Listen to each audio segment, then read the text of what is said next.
오늘 함께 할 말씀 로마서 7장 7절에서 14절까지 말씀 보겠습니다. 로마서 7장 7절에서 14절까지입니다. 7절 한 절 먼저 읽겠습니다. 그런즉 우리가 무슨 말을 하리요? 율법이 죄냐? 그럴 수 없느니라. 율법으로 말미암지 않고는 내가 죄를 알지 못하였으니 곧 율법이 탐내지 말라 하지 아니하였더라면 내가 탐심을 알지 못하였느니라.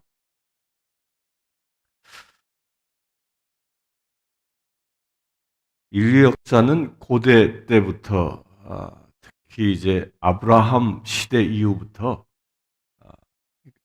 사상적으로는 두 가지의 싸움이 이어져 내려온 역사입니다. 유실론과 다실론의 싸움이죠. 헤브라이즘과 헬레니즘, 이 두 사상의 싸움이 치열하게 전개되어져 오는 게 인류 역사입니다. 성경에서도 이스라엘 백성들이 하나님 앞에 섰느냐 아니면 우상 앞에 섰느냐의 그 치열한 이야기들이 기록되어져 있는 것이 이 성경의 이야기입니다. 그런데 이 유실론과 이 다실론, 헤브라이즘과 헬레니즘의 싸움이 어느 순간부터 이제 무실론과 유실론의 싸움으로 바뀌게 됩니다. 그 시점이 어느 시점이냐면 다윈의 진화론이 발표되면서부터입니다. 다윈의 진화론은 이 적자 생존론, 그래서 우리 인간도 모두 다 하나의 세포에서부터 시작되어져서 진화되어져 물고기로 진화되어지고 그래서 척추동물이 되고 원숭이가 되고 그리고 인간이 된 그런 존재다. 그렇게 우리는 신의 창조물이 아니라 우연하게 생겨난 그런 이 세상의 동물과 다를 바 없는 그런 존재다라고 이 정의하기 시작합니다. 이 진화론은 우리 인간을 하나님의 피조물로 보지 않고 짐승 세계의 한 일원으로 비춰보는 것이죠. 이 진화론을 근거로 해서 나온 사상이 막시즘입니다. 그래서 진화론은 칼 막스에 의하여 막시즘 공산주의 사상이 생기게 되고, 이 공산주의 사상은 계속적으로 발전해서 이것이 네오막시즘이 되고, 또 지금 이 세계에서는 세계의 이 기독교를 박해하는 그 온갖 사상들이 이 막시즘 안에서 다 발전해서 나오게 되어집니다. 그런데 이렇게 이런 것을 유물론이라 얘기하는데, 유물론이 주장하고 유물론이 목표하고 있는 가장 무서운 게 뭐냐면 사실은 율법을 파기해버리는 겁니다. 율법을 파기한다는 건 무엇을 얘기하냐면 우리가 죄를 알지 못하게 만들어버리는 것입니다. 그러니까 죄라는 선을 아예 없애버리는 것이죠. 동물의 삶은 똑같은 그 원숭이들의 삶 안에서는 원숭이들의 최고의 가치는 적자 생존입니다. 어떻게 하면 생존할 수 있는가가 가장 큰 과제인 것이죠. 따라서 그들에게는 선도 없고 악도 없는 것입니다. 그렇게 선과 악을 못하는 그런 동물의 세계를 살아가도록 만들어버리는 것이 이 유물론의 가장 무서운 전략인 겁니다. 그리하여 우리 인간을 동물의 세계의 그 한 부분으로 전락시켜버리고, 그렇게 함으로 인하여 하나님이 주신 그 율법을 파기하고, 우리가 죄가 무엇인지, 죄라는 선상을 아예 없애버려버리는 그런 일들을 행하는 것이 이 막시즘의 궁극적인 목적인 겁니다. 사단의 철저한 계략입니다. 요즘은 평등법 이런 것을 통해서 도덕적 윤리관들을 이제 완전히 파기해버리려고 하는 이런 세상이 점점 다가오고 있지 않습니까? 이 모든 것들이 다 율법을 파기하려고 하는 이 사단의 전략이라는 겁니다. 그런데 7절에서 이 로마서 7절에 뭐라고 얘기합니까? 율법이 탐내지 말라. 이게 10계명의 마지막 계명이죠. 이 탐내지 말라 아니하였더라면 내가 탐심을 알지 못하였느니라. 곧 탐한 것, 이웃의 것을 탐하는 것 자체가 죄라는 것을 알지 못했다는 겁니다. 실제로 이 율법이 나오기 전에는 자기들이 어려움을 당하면 이웃 부족을 쳐들어가서 이웃 부족 것을 빼앗아 오는 일들이 정당화되어져 있었던 그런 사회였습니다. 그런 사회에 분명한 그것은 죄라고 못을 박음으로 인하여 바른 삶이 무엇인지를 가르쳐주고 있는 것이죠.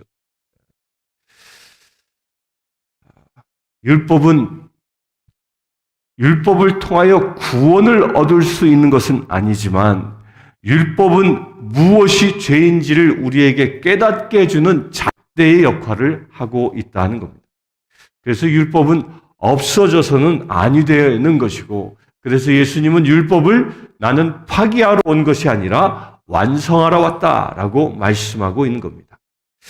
8절을 보겠습니다. 그러나 죄가 기회를 타서 계명으로 말미암아 내 속에서 온갖 탐심을 이루었나니 이는 율법이 없으면 죄가 죽은 것임이라.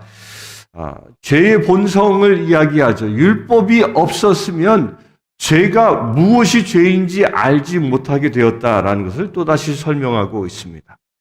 9절, 전에 율법을 깨닫지 못했을 때에는 내가 살았더니 계명이 이름에 죄는 살아나고 나는 죽었도다.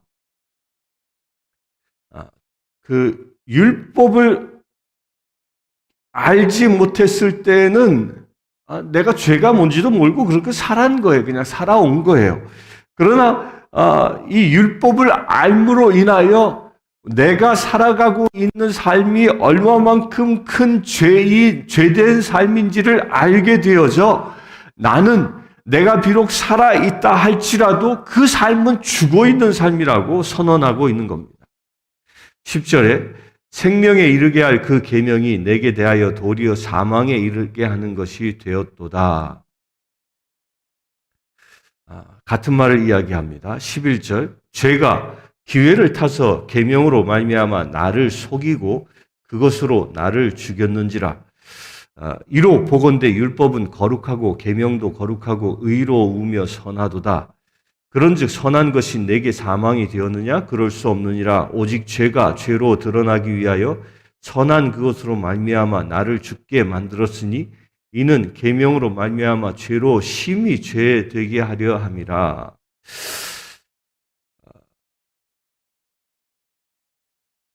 율법을 하나님께서 우리에게 주신 것은 무엇이 선이고 무엇이 악인지를 분별하게 하기 위하여, 그리하여 우리로 하여금 선한 삶을 살아가게 하기 위하여 율법을 주신 것입니다.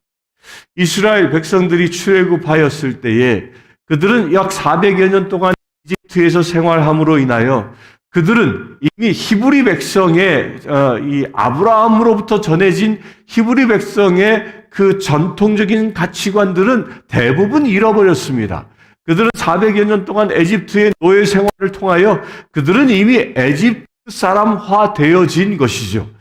그 한 예가 모세가 시나이산에 율법을 받으러 올라갔을 때 모세가 보이지 않자 백성들이 아우성을 치면서 아론에게 이야기하되 우리에게 신을 만들어 달라. 그러자 아론이 무엇입니까? 모세의 형이고 또한 그 아론은 제사장의 집으로 선택받을 그런 사람이었습니다.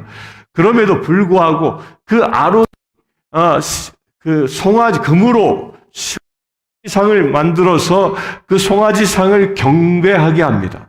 그때에 그 송아지 상을 놓고 이스라엘 백성들이 뭐라고 얘기합니까? 이스라엘 백성들이 여호와여라고 얘기합니다. 송아지가 여호와라는 겁니다. 그들은 다른 우상의 신을 다른 우상을 이야기하지 않았습니다. 오직 여호와라고 얘기했습니다. 이건 뭘 얘기하는 거예요? 그들이 이미 신에 대한 개념은 이집트 사람들처럼 가지고 있었다 하는 겁니다. 그렇게 무엇이 하나님인지 무엇이 옳고 그른 것인지에 대한 기준이 완전히 이집트 우상 숭배하는 사람과 똑같이 변해 있었던 것이죠. 그들에게 하나님의 새로운 가치관을 세워주는 것이 율법이었다는 겁니다.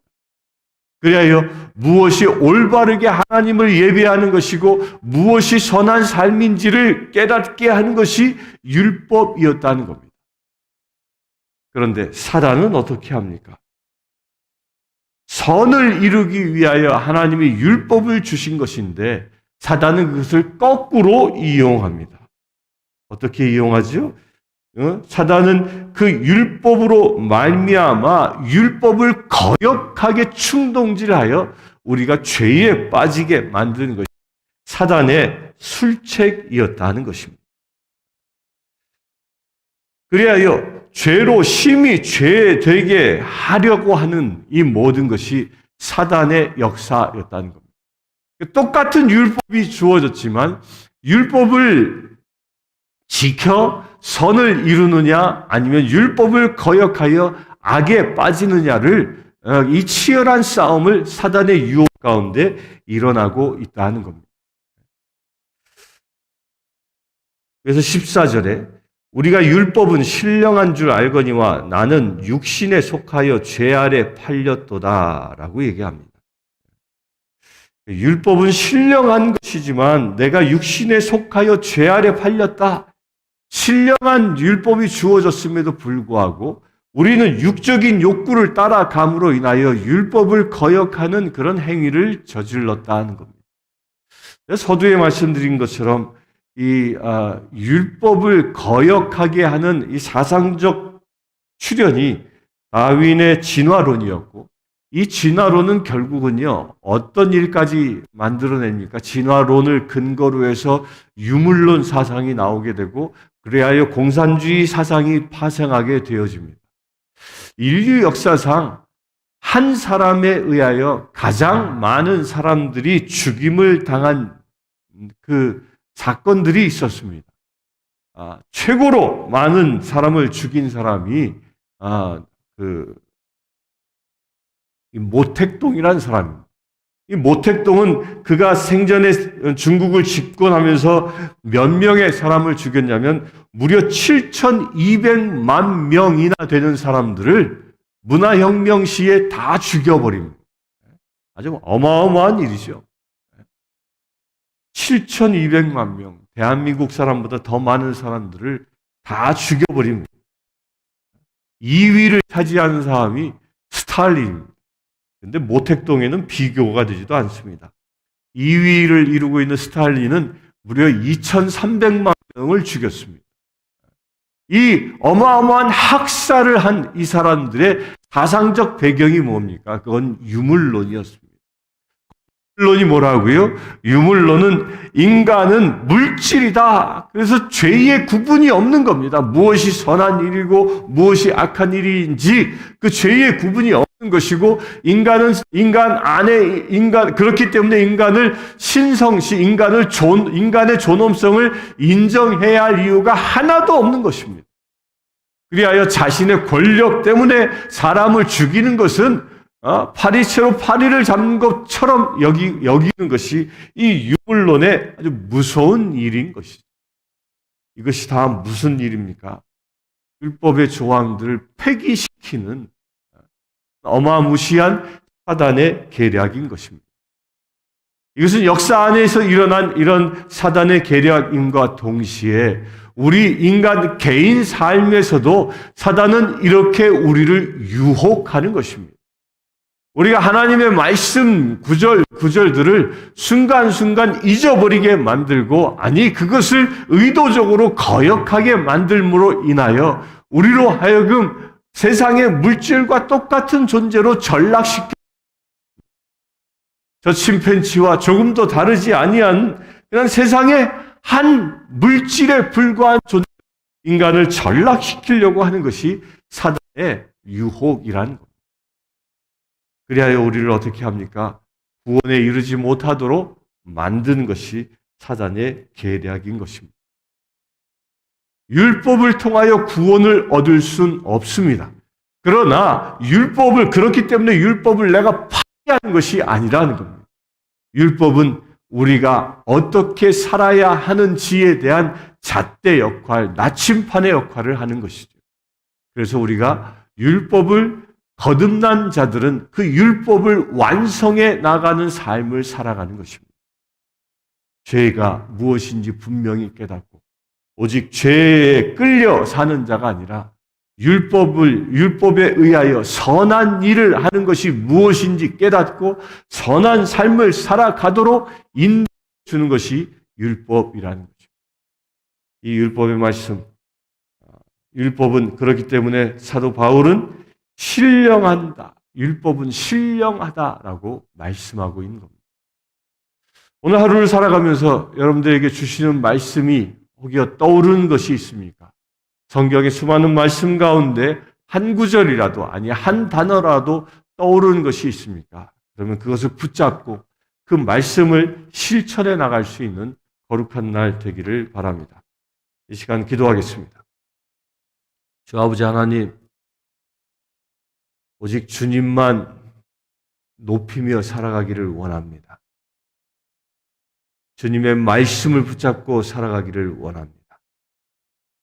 주님의 거룩한 백성으로 세상을 이기며 살아가기를 원합니다. 주님, 우리의 삶 가운데 함께하여 주시옵소서. 오직 주님의 말씀을 이루어 나가는 거룩한 삶의 행보가 오늘 또한 이루어질 수 있도록 아버지 축복하여 주시옵소서. 나에게 주신 말씀 한마디 한마디를 내 마음에 새기게 하시고 그 말씀을 내 삶에서 이루어 나갈 수 있는 거룩한 삶이 오늘 또한 이루어지게 하여 주시옵소서. 우리 주 예수 그리스도의 이름으로 기도드리옵나이다. 아멘. 지금 우리 주 예수 그리스도의 은혜와 하나님의 크신 사랑과 성령님의 감화 감동 교통 치유하심이 이 시간 예배하는 주의 사랑하는 모든 지체들 위해 지금부터 영원토록 함께 하실지어다.